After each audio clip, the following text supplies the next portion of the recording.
C'est la première fois qu'une personnalité française est élue à une telle fonction.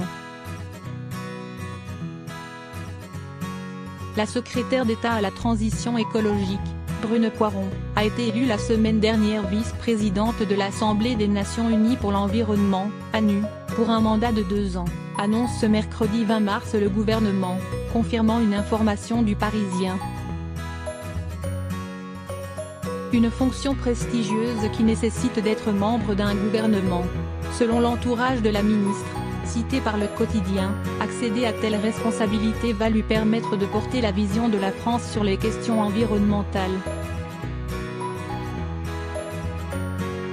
Brune Poirson s'est dit honorée de la confiance qui lui est accordée par l'ANU. La secrétaire d'État va-t-elle pouvoir jongler entre sa nouvelle mission onusienne et ses fonctions ministérielles? Oui, répond son cabinet au JDD. Elle participait déjà aux séances de l'ANU puisqu'il y a une forte dimension internationale dans son poste.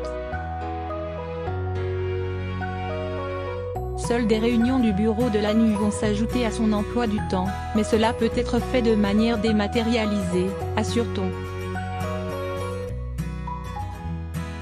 Les 193 pays de l'ONU sont également membres de l'ANU, l'organe décisionnel le plus important au monde sur les questions environnementales. Cette assemblée, créée en 2012 afin de renforcer le combat environnemental, siège à Nairobi au Kenya. Élue dans la 3e circonscription du Vaucluse, sur les terres de Marion Maréchal, Brune Poirson, néophyte en politique, avait été nommée secrétaire d'État dans le gouvernement d'Édouard Philippe en juin 2017. Âgée de 36 ans, elle est diplômée de l'Institut d'études politiques d'Aix-en-Provence.